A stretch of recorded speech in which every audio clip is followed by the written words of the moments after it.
Hello, আমার প্রিয় ছাত্রছাত্রীরা, আশা করি তোমরা সবাই ভালো আছো। আজকে তোমাদের সঙ্গে যে বিষয়টি নিয়ে আলোচনা করব সেটি হলো মাধ্যমিক ভৌতবিজ্ঞান চতুর্থ অধ্যায় তাপের ঘটনাসমূহ। এই অধ্যায় থেকে মাধ্যমিকে 5 নম্বরে প্রশ্ন আসবে।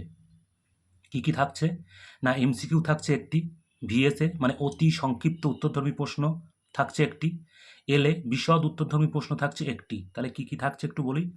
প্রথম এমসিকিউ থাকছে একটি 1 নাম্বার, ভিএসএ একটি মানে অতি সংক্ষিপ্ত প্রশ্ন একটি 1 নাম্বার, এবং এলএ একটি 3 নাম্বার। তাহলে কিন্তু মোট হচ্ছে কত, 5 নাম্বার। তাহলে মাধ্যমিকে কিন্তু এখান থেকে 5 নাম্বারের প্রশ্ন আসছে। তার সাথে আরেকটা কথা বলে রাখি, এমসিকিউ এর জন্য কিন্তু অলরেডি আমার চ্যানেলে ভিডিও আপলোড করা আছে, তোমরা ওখান থেকে দেখে নেবে। এরপরে আসছে আমরা ভিএসের জন্য আমি প্রশ্ন রেডি করে রেখেছি, তার সাথে সাথে কিন্তু উত্তরও করে রেখেছি। এলের জন্যও কিন্তু আমি প্রশ্ন বাছাই করে রেখেছি। তাহলে একদম প্রথমে শুরু করি ভিএসএ। তার আগে একটা কথা বলে রাখি, চ্যানেলটি ভালো লাগলে অবশ্যই অবশ্যই মনে করে সাবস্ক্রাইব করে দিও। এই ধরনের ভিডিও কিন্তু আরও আসতে চলেছে, অবশ্যই সাবস্ক্রাইব করে দিও। তাহলে প্রথমে আসছি ভিএসএ 1 নম্বরের জন্য কি কি থাকছে দেখে নাও।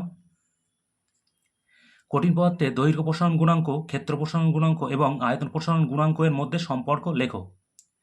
উত্তর কিন্তু এখানে করে দেওয়া আছে, বলছি তাহলে।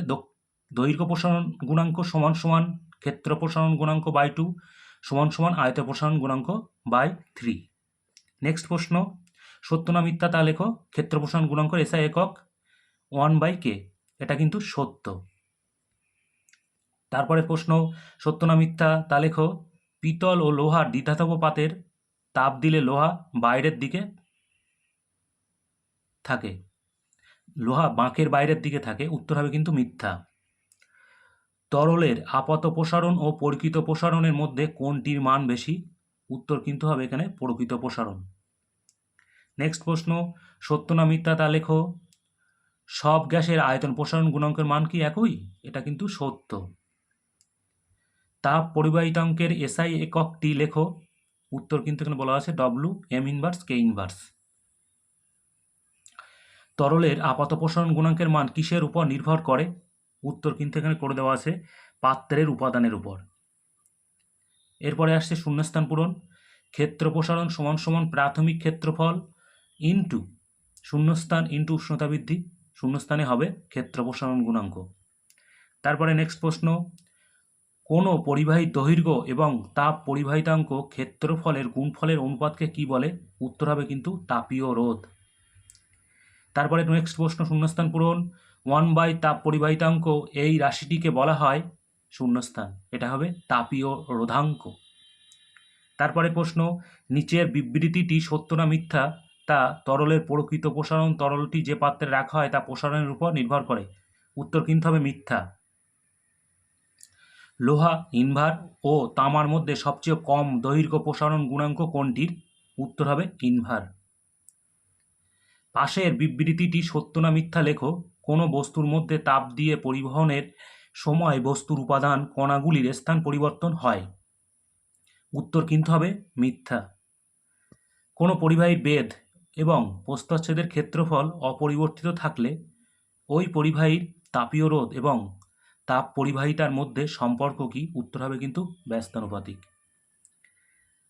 তারপরে প্রশ্ন, বিবৃতিটি সত্য না মিথ্যা লেখো। তামা ইনভার লোহার মধ্যে লোহার রৈখিক প্রসারণ গুণাঙ্ক সর্বনিম্ন, উত্তর হবে কিন্তু মিথ্যা।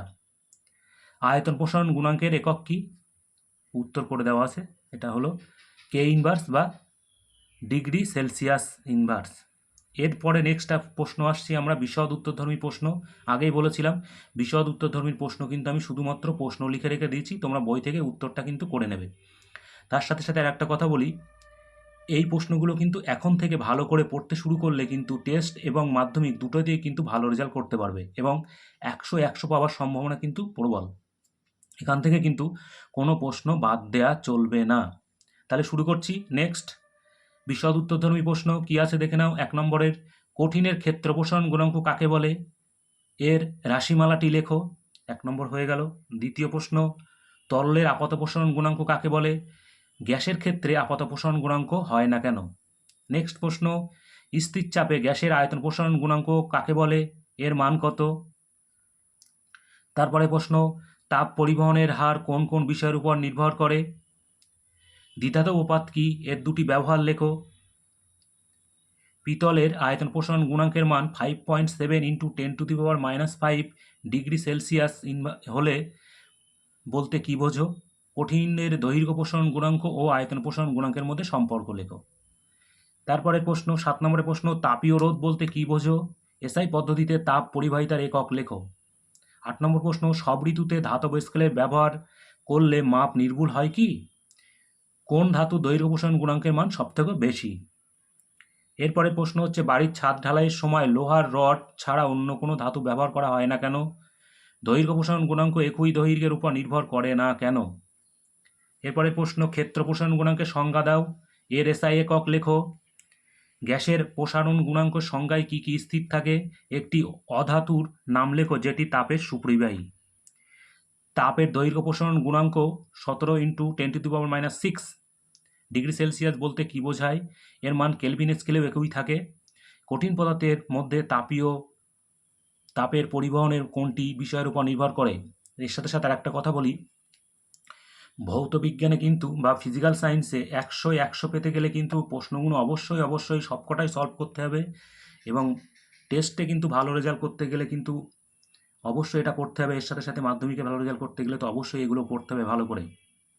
টার্গেট রাখতে হবে মাধ্যমিকে কিন্তু 100 নম্বর ফিজিক্যাল সায়েন্সে পাওয়া দরকার।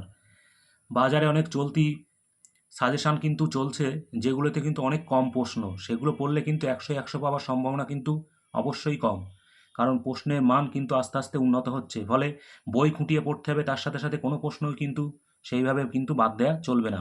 তাহলে এই ধরনের সাজেশান কিন্তু আবারও বলছি, আবারও আসতে চলেছে। এর সাথে সাথে প্রশ্নের মান কেমন হবে, প্রশ্ন কেমন হবে, সব কিছুই কিন্তু পরপর ভিডিওতে আসতে চলেছে। অতএব চ্যানেলটি অবশ্যই সাবস্ক্রাইব করে দিও। ধন্যবাদ।